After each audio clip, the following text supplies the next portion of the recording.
Welcome students, how are you all of you. उम्मीद कर रहा हूँ कि आप लोग अच्छे होंगे, पढ़ाई कर रहे होंगे। तो घर पे पढ़ाई करते रहिए, समय का उपयोग कीजिए और जितना आपको पढ़ाया जाता है उसको प्रॉपर तरीके से रिवाइज करते रहें। मेरी क्लास शुरू हुई है तो रिक्वेस्ट करता हूँ कि एक बार क्लास को पॉज करें, क्लास को बंद करें और पुरानी कॉपी उठा के देखें, कल जो पढ़ा था उसको एक बार रिवाइज कर लो। एंड इन लास्ट क्लास हमने क्या क्या पढ़ा था? करंट पढ़ लिया, इलेक्ट्रिक करंट के बारे में स्टडी करी, उससे पहले चार्ज के बारे में स्टडी कर ली, इलेक्ट्रिक पोटेंशियल की स्टडी करी। उसके बाद हमने कुछ इक्विपमेंट देखे थे जिसको हम कंपोनेंट बोलते थे, और कंपोनेंट इलेक्ट्रिकल कंपोनेंट जो कि आप सर्किट में यूज करते हो। और उस सर्किट डायग्राम के अंदर हमने इनको यूज करके इसके ऊपर एक ओम लॉ बनाया। क्या बनाया था? ओम लॉ। और ओम लॉ के बारे में हमने क्या स्टडी करी थी कि ओम का जो लॉ होता है वो किस तरीके से होता है? ओम्स लॉ, यही पढ़ रहे थे। और लास्ट टाइम ओम्स लॉ के अंदर हमने बोला था कि V is equal to I R, V is equal to I R. और इस पे एक क्वेश्चन भी हम लोगों ने किया था कि क्या किस तरीके से ये अप्लाई होता है और किस तरीके से ये निकाला जाता है।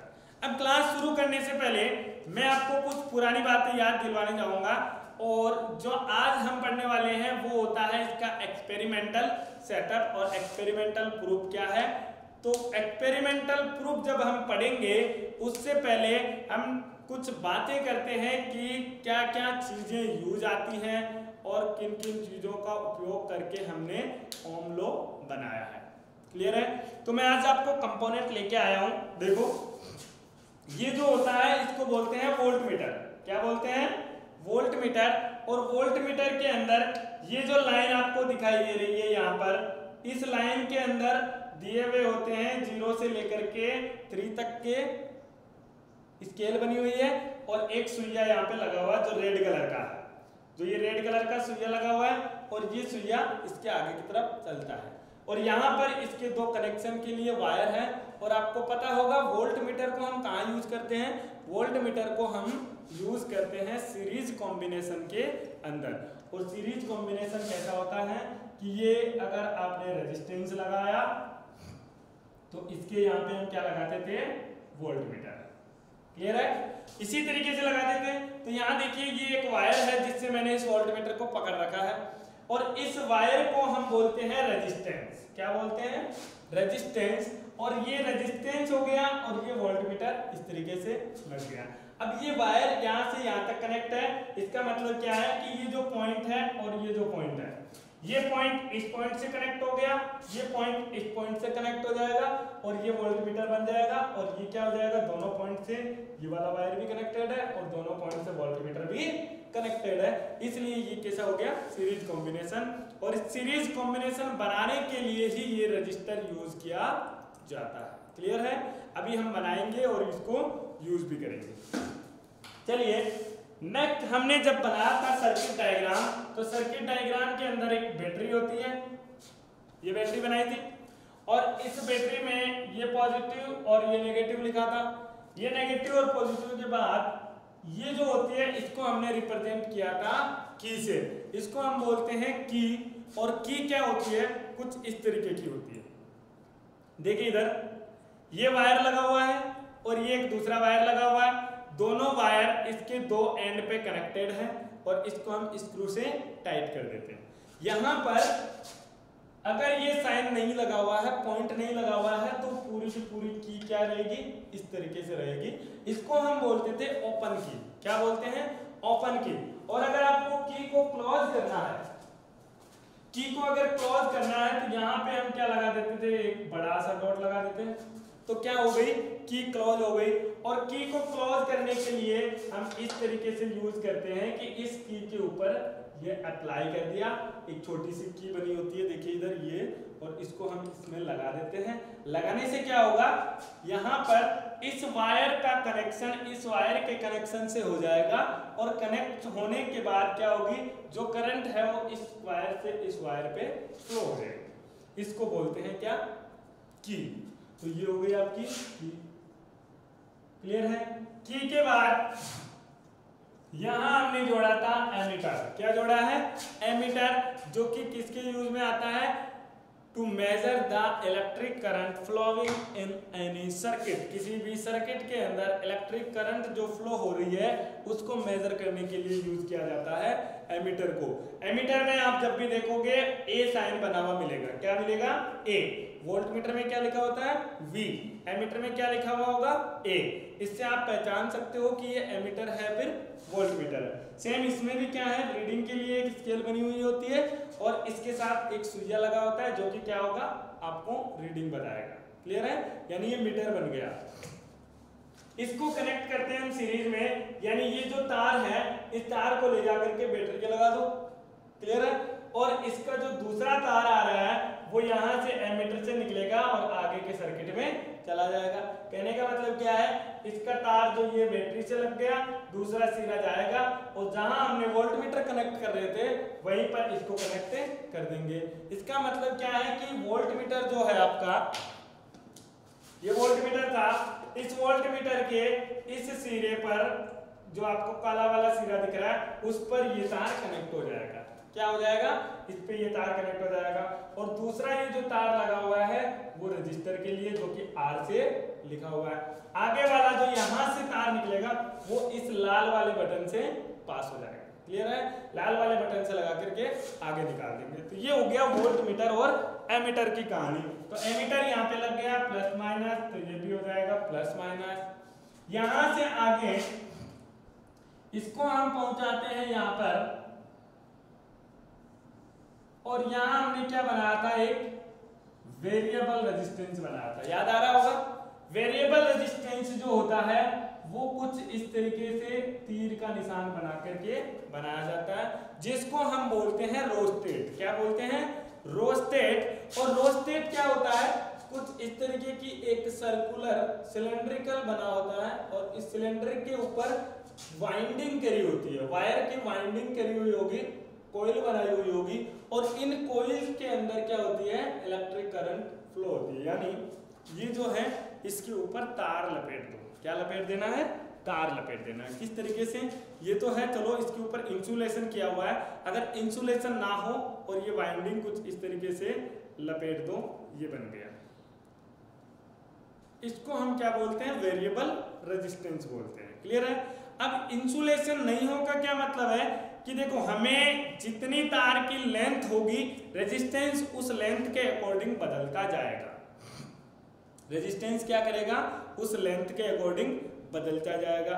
और अगर रेजिस्टेंस लेंथ के अकॉर्डिंग बदल रहा है, इसका मतलब क्या है कि इस वायर की जो लेंथ है जैसे जैसे मैं चेंज करूंगा, यहां से स्टार्ट हो रहा है, अगर मैं यहां पे कनेक्ट करता हूं इस तीर के निशान को यहां पर, तो क्या होगा? वायर की लेंथ कितनी आई? देखो, इस वायर को खोलो, कितनी लेंथ आई? इस वायर के यहाँ पे कनेक्ट किया मतलब इतनी लेंथ आई, तो रेजिस्टेंस क्या होगा? कम होगा। यही मैं अगर यहाँ पर कनेक्ट कर रहा होता तो अब वायर को खोलो, वायर की लेंथ क्या है? इतनी लंबी है। वायर की लेंथ कितनी लंबी हो गई? ज्यादा लंबी हो गई। मतलब कहने का क्या है? रेजिस्टेंस बढ़ गया। रेजिस्टेंस क्या होता है ये हम बाद में बात करेंगे, ओम के लॉ के बाद में।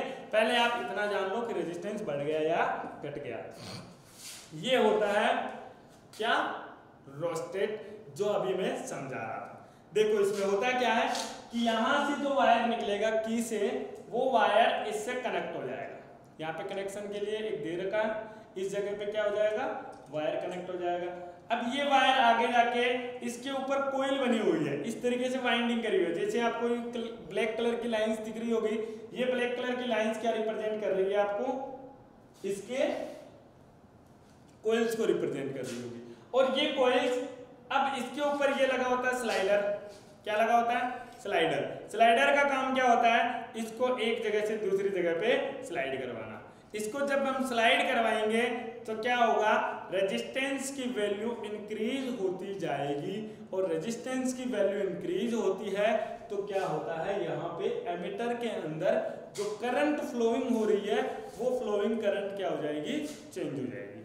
और फ्लोइंग करंट चेंज करके हम क्या करते हैं?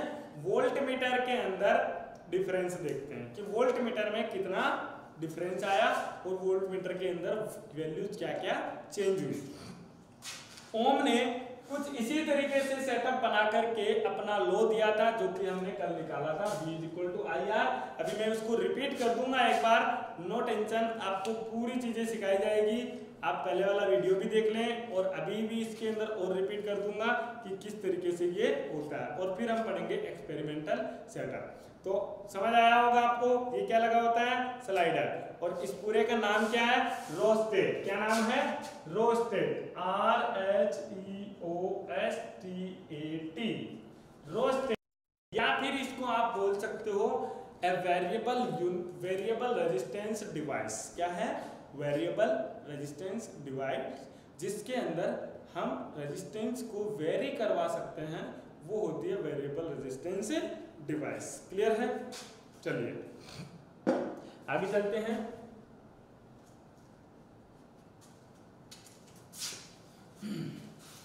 पुरानी क्लास का थोड़ा सा रिवाइज करते हैं कि क्या हमने पुरानी क्लास के अंदर पढ़ा था, और आगे का हम उसके बाद बात करेंगे।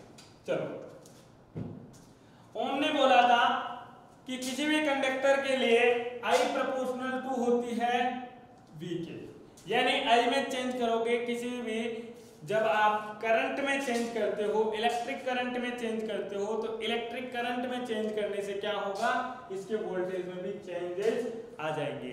वोल्टेज में चेंज आ जाएगा, इसका मतलब क्या है कि I और V क्या है, एक दूसरे के प्रोपोर्शनल है। और इसका प्रोपोर्शनलिटी कांस्टेंट हटाने के लिए ओम ने क्या किया, V = I × R बोला था, जिसमें हम V को बोलते हैं क्या, potential difference, potential difference. Clear है, I जो होता है that is current, electric current, और R जो था वो होता है रेजिस्टेंस। क्या होता है, रेजिस्टेंस ऑफ एनी वायर। किसी भी वायर का रेजिस्टेंस जो होता है उसको हम R लिखते हैं। I होती है इलेक्ट्रिक करंट, V होता है पोटेंशियल डिफरेंस। यहां तक आपने कल पढ़ सका था। अब हम करते हैं इसका एक्सपेरिमेंटल प्रूफ। चलिए,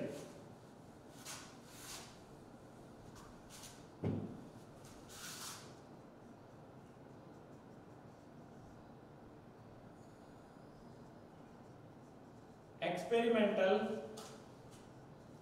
proof of Ohm's law. Ohm's law का एक्सपेरिमेंटल प्रूफ क्या है, किस तरीके से होता है, क्या क्या ओम ने एक्सपेरिमेंटल सेटअप किया था और किस तरीके से इसने किया था। तो ओम का जो एक्सपेरिमेंटल सेटअप है, इसमें पहले हम थ्योरी लिख लेते हैं। ओम perform various experiments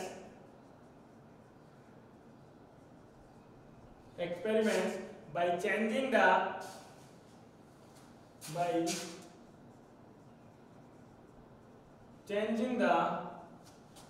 value of electric current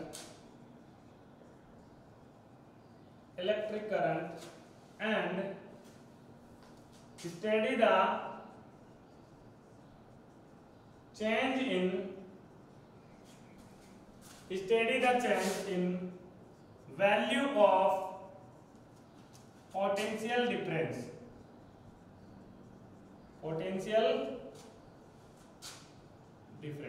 यानी इलेक्ट्रिक करंट में चेंज करके पोटेंशियल डिफरेंस के अंदर जो चेंज होता है, उस चेंज की स्टडी किसने करी थी, ओम ने करी थी।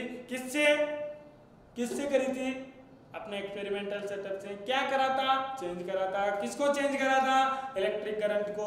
किसकी हेल्प से, रोस्टेट की हेल्प से। Electric current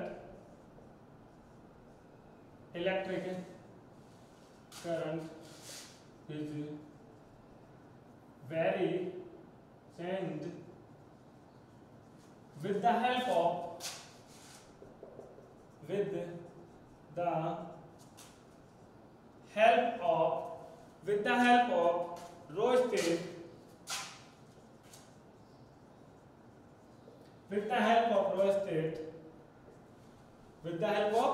roasted. क्लियर है।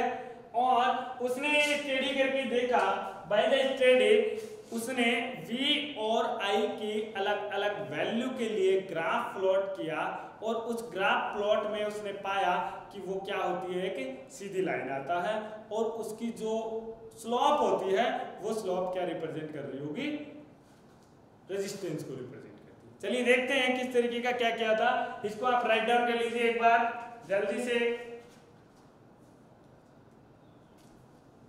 चलो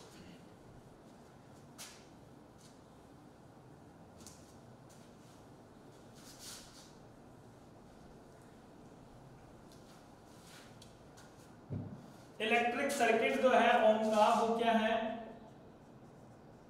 इलेक्ट्रिक सर्किट। और इलेक्ट्रिक सर्किट हमने अभी अभी बनाया था, ये लगा दी बैटरी, इसके पास में की और की के बाद roasted that is variable resistance और यहाँ पे लगा दिया एक एमीटर और एमीटर से फर्दर कनेक्टेड हो गया एक वोल्ट मीटर और ये वोल्ट मीटर और ये कुछ इस तरीके से जाकर के यहाँ पे एक लगेगा रेजिस्टेंस और ये रेजिस्टेंस ध्यान रखना एक फिक्स रेजिस्टेंस है, वेरी नहीं करता है, इसकी वैल्यू फिक्स है। जो वायर है आपने यूज किया है और इसकी वैल्यू आपको पता भी होती है और निकाल भी सकते हो।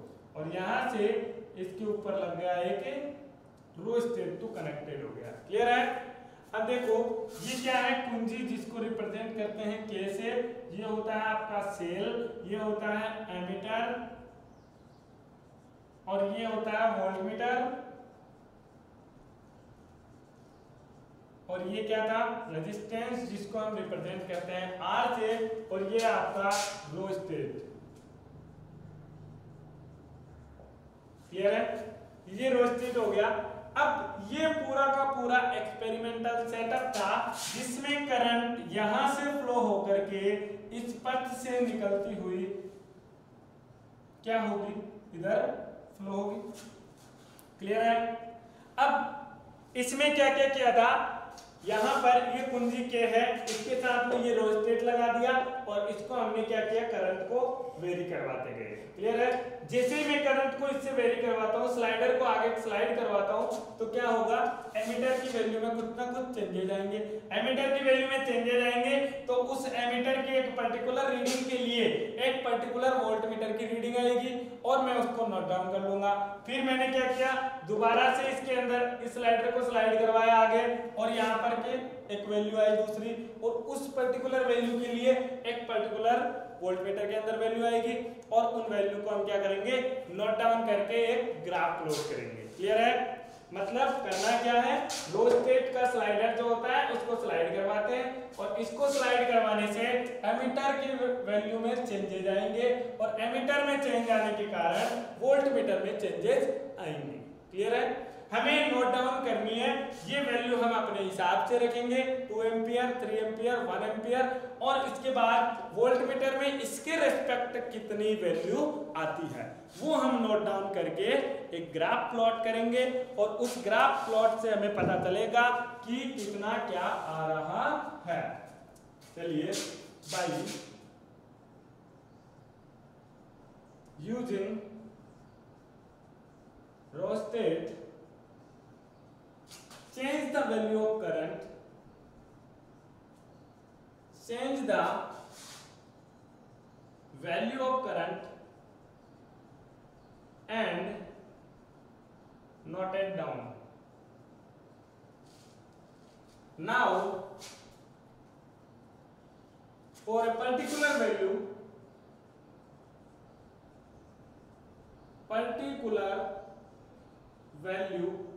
for a particular value we get particular value of current,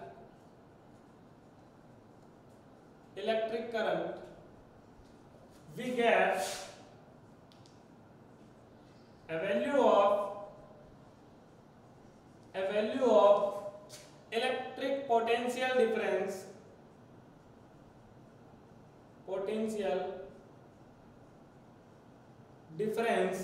in voltmeter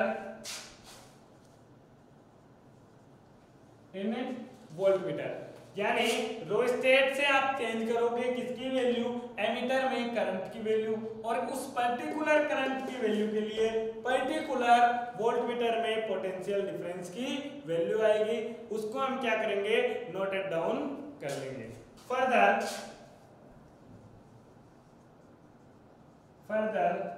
this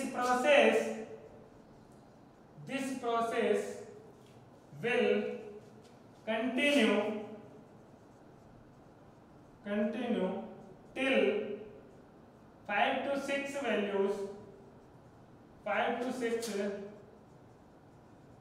reading of voltmeter and ammeter। ये जो प्रोसेस है उसको हम कंटिन्यू करेंगे, कहां तक कंटिन्यू करेंगे, 5 to 6 रीडिंग के लिए, यानी 5 से 6 रीडिंग लेनी है। यहाँ पे 5 रीडिंग लो या फिर 6 रीडिंग लो, उस रीडिंग्स को आप क्या कर लोगे, नोटेड डाउन कर लोगे, और वो नोटेड डाउन करके हमें पता चल जाता है कि एमीटर के अंदर कितनी करंट फ्लो हो रही है और कितनी वोल्टमीटर में करंट फ्लो हो रही है। अब उस चीज को आपके लिए सिर्फ इतना ही ध्यान रखना है आपको कि एमीटर में हमें करंट मिल जाएगी, लेकिन एमीटर की करंट को भी आपको एक पर्टिकुलर एम्पियर में बदलने के लिए उसके अंदर लिस्ट काउंट दिया होता है, और वो लिस्ट काउंट का मतलब क्या होता है कि जो 1 to 0 to 5 लिखा है, यहाँ लिखा है 0 से लेकर के 0.5, 0 to 0.5 में नंबर ऑफ डिवीजन कितने हैं, उस पे आपको ध्यान नहीं देना है, वो बात की बात है। आप सिर्फ इतना ध्यान रखो कि यहाँ पर एमीटर में आपको करंट मिलेगी, वोल्टमीटर में आपको वोल्टेज मिलेगा। जैसे ही आप 12th क्लास में आओगे आपको सब कुछ पढ़ा दिया जाएगा, सब कुछ एक्सपेरिमेंट भी करवा दिया जाएगा। क्लियर है? तो इसको नोट डाउन कर लीजिए एक बार।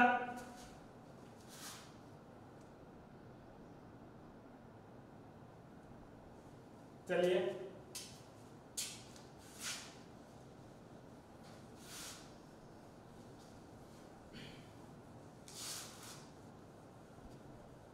नाउ राइट डाउन कीजिए, by using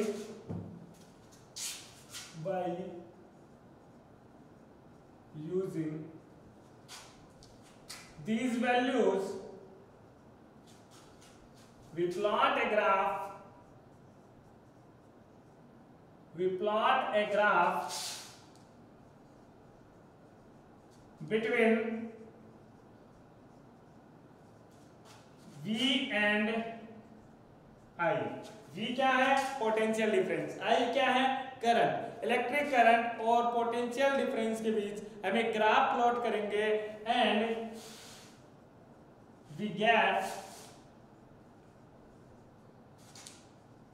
this curve will be a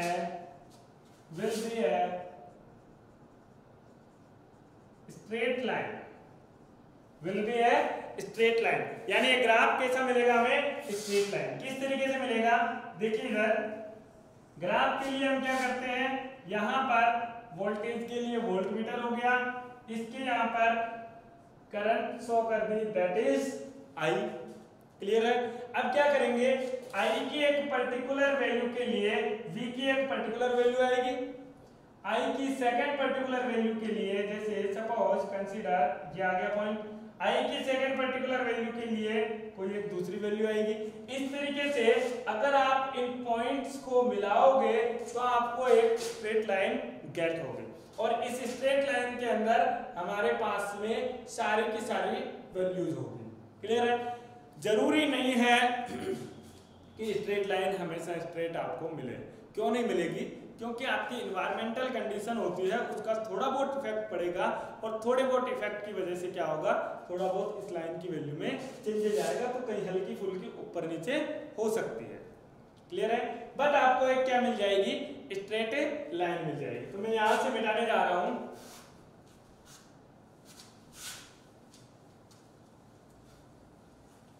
as shown in graph,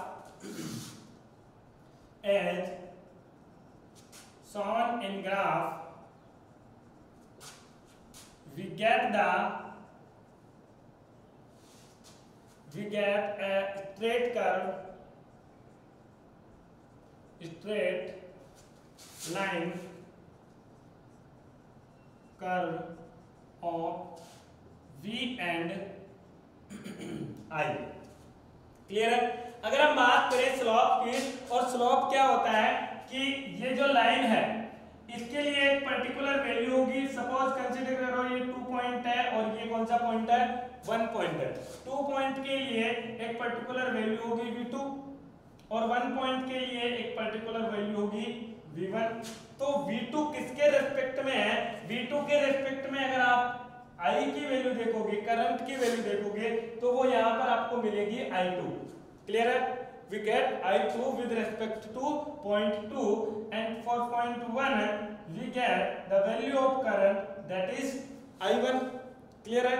अगर आप देखो कि इस पॉइंट से इस पॉइंट तक के लिए पोटेंशियल डिफरेंस कितना हुआ, पोटेंशियल डिफरेंस कितना हुआ यहां से लेकर के यहां तक, उस पोटेंशियल डिफरेंस को हम रिप्रेजेंट करते हैं डेल्टा V से।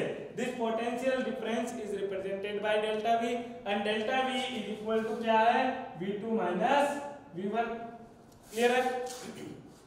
और दूसरी बात, इस पॉइंट 2 के रिस्पेक्ट में वैल्यू कितनी है करंट की, I2, और करंट की वैल्यू V1 के रिस्पेक्ट में कितनी है, I1 है। तो इनिशियल और फाइनल पॉइंट के बिटवीन अगर मैं देखूं तो डेल्टा I करंट के अंदर कितना चेंज किया, दैट इज क्या है, I2 minus I1। I2 minus I1 इतना करंट में चेंज हुआ और वोल्टेज में पोटेंशियल डिफरेंस में चेंज हुआ V2 माइनस V1। और इन दोनों को अगर हम स्लोप निकालें दोनों से, और स्लोप क्या होता है, slope of curve, slope of curve that is tan theta, इसको हम रिप्रेजेंट करते हैं tan थीटा से। और tan थीटा होता है, क्या होता है, tan थीटा क्या होता है, tan theta is equal to आएगा delta V by delta I, delta V by delta I। This is theta, this is base, this is hypotenuse and this is perpendicular. Perpendicular upon base जो होता है, perpendicular upon base, वो क्या represent करता है आपको, tan theta को represent करता है। Then tan theta is equal to delta V upon delta I। और delta V upon delta I, देखो V upon I by the Ohm law we studied that V upon I जो होता है वो क्या होता है, resistance. V upon I is represented by the resistance, then we can say that slope will be equal to R, that is delta V upon delta I। The change in potential difference and change in electric current will give a resistance. Clear है? Resistance हमें मिल चुका है, are resistance होता है, और यहीं से ओम law prove होता है कि by the Ohm law voltage upon I, the ratio of potential difference and electric current will be equal to the resistance of any conductor. Clear है? और वही हमने क्या निकाला यहाँ पे, R इज equal to delta V upon delta I। ये था अपना ओम लॉ का एक्सपेरिमेंटल सेटअप, और आपको समझ आया होगा। नोट प्रिपेयर करते रहिए, पढ़ते रहिए और छुट्टियों का आनंद उठाते रहिए, और घर पे ही रहना है, बाहर नहीं निकलना है। तो अगली क्लास में हम पढ़ेंगे इसके आगे का, कुछ न्यूमेरिकल क्वेश्चंस करेंगे और रेजिस्टेंस के बारे में स्टडी करेंगे कि रेजिस्टेंस क्या होता है, किस तरीके की इसकी प्रॉपर्टी होती है और किस तरीके से ये किस किस पे डिपेंड करता है। तब तक के लिए थैंक यू वेरी मच।